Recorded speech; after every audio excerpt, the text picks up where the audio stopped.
လှပလွန်တဲ့အသားရည်ကိုပိုင်ဆိုင်ထားကြတဲ့မင်းသမီး9ဦးနံပါတ်1မေတက်ခိုင်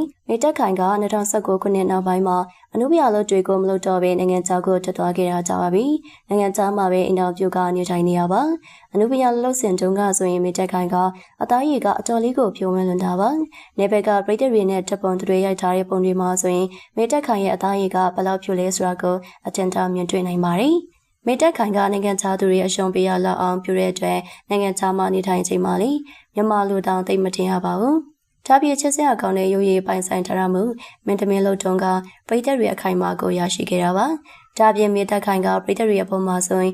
ကောင်းမွန်သာဆက်ဆံတယ်လို့သိရပါတယ်။ဒါကြောင့်မို့လဲပရိသတ်တွေရဲ့အချစ်ကိုရရှိထားတာပါ။နံပါတ်2ပထရီရှာကနိုင်ငံခြားမှာအချိန်ကြာကြီးနေထိုင်ခဲ့တာဖြစ်တဲ့အတွက်မြန်မာပြည်ပြန်လာကမင်းသမီးလုပ်ချိန်မှာမြန်မာနေတောင်သိမ့်မတူပါဘူး။အရမောင်ကလည်းကောင်းတဲ့အပြင်မျက်နှာပေါက်ကလည်းနိုင်ငံခြားကအတွင်ပြင်းမျိုးဖြစ်ပါတယ်။အသားရည်ကလည်းဖြူဥနေတဲ့အပြင်ကောင်းလွန်တာကြောင့်မြန်မာနိုင်ငံကမင်းသမီးအချင်းချင်းသာအားကြတာပါ။အရမောင်ကလည်းကောင်းတဲ့အပြင်မျက်နှာပေါက်ကလည်းနိုင်ငံခြားကအတွင်ပြင်းမျိုးဖြစ်ပါတယ်။အသားရည်ကလည်းဖြူဥနေတဲ့အပြင်ကောင်းလွန်တာကြောင့်မြန်မာနိုင်ငံကမင်းသမီးအချင်းချင်းသာအားကြတာပါ။သူမရဲ့အသားရည်ကိုလူတိုင်းကအားကြနေချိန်မှာပဲပထရီရှာကဖြူနေတဲ့အသားရည်ကိုညှို့ညစ်သွားအောင်လုပ်ခဲ့ပါတယ်။အညိုရောင်ဖြစ်လာအောင်ကန်ချီရီမှာလာနေချိန်နေအောင်ခံခဲ့ရပါတယ်။ပထရီရှာကအသားညိုတဲ့သူအဖြစ်ဖြတ်တန်းချင်တာကြောင့်ပြောင်းလဲထားခဲ့တာပါ။အခုလိုပြောင်းလဲလိုက်တဲ့အပေါ်မှာသဘောကျတဲ့သူတွေရှိသလိုအရင်လိုအသားရည်ကိုသာလိုချင်နေဆိုသူတွေလည်းရှိပါတယ်။နံပါတ်3ယူလင်းကကိုက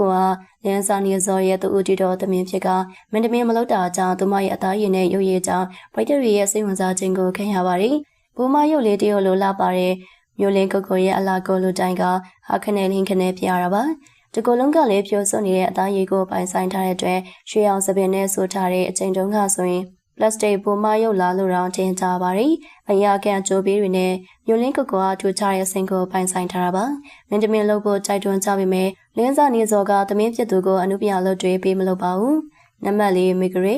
ရီရဲ့ဖခင်ဖြစ်သူကအော်စီနိုင်ငံသားဖြစ်တာကြောင့်သူမလည်းနိုင်ငံခြားဆက်ရုပ်ရည်လည်းဖြစ်နေရပါမီဂရီကနိုင်ငံခြားသူလေးနဲ့အတူတူလို့အသားရည်လည်းကောင်းပါတယ်ဝိုင်းစုခိုင်တဲ့ရဲ့တချန်တုံးကဆိုရင်မီဂရီပုံစံလေးကမြန်မာနဲ့မတူဘဲထူခြားနေရကြောင်းပရိသတ်တွေစိတ်ဝင်စားကအခုချိန်ထိအမရနေခဲ့ကြတာပါ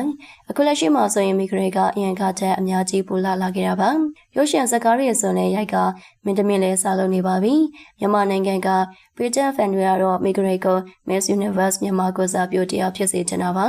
နံပါတ်5ဝတ်မို့ရှိထိတ်တန်မင်းသမီးတွေထဲမှာဆိုရင်ဝတ်မို့ရှိရဲ့သားရည်ကအတော်လေးကိုကောင်းတာပါအပြင်မှာတွေ့ပေါ်တဲ့သူတိုင်းကသူမရဲ့သားရည်နဲ့ပတ်သက်ပြီးချစ်ချူကြသူတွေများပါတယ်အများနဲ့မတူပဲကွဲချက်ကလာနေရကြောင်းလေကော်ဖီထိုင်တောက်နေရင်ဒရိုက်တာတူကကက်လန်ကမင်းသမီးဖြစ်လာခဲ့တာပါ